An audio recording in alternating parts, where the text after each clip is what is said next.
revenue versus profit. Have you ever seen any company with big sales with weak stock price? The reason is revenue and profit are not the same thing. What is revenue? Let's take a company. A company sells 1 lakh phones. Each phone sold for 20,000.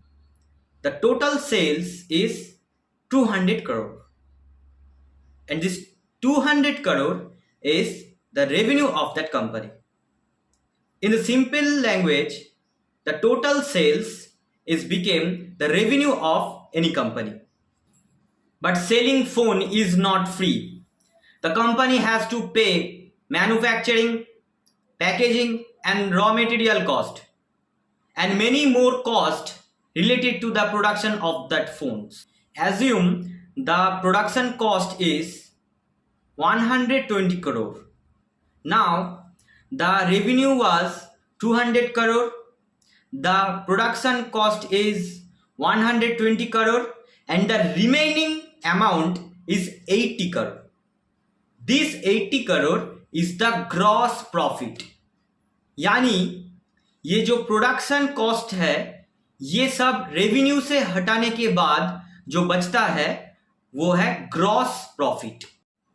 But this 80 crore is still not the final profit.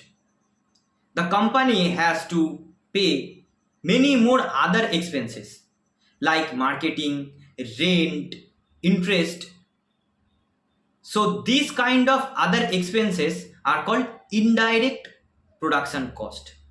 Suppose all these expenses together are 50 crore. Now what was the gross profit? The gross profit was 80 crore. Gross profit 80 crore minus other expenses 50 crore is equal to the remaining amount is 30 crore. And this 30 crore is the actual profit or the net profit of that phone company. Assume two companies, company A and company B. Both are having the same amount of revenue, but the company A is keeping more money after all the expenses. तो इस case में investor company A को ही अच्छा मानेंगे. A company can have huge revenue, but if the profit is weak, the net profit is weak, the business may not be as strong as it looks.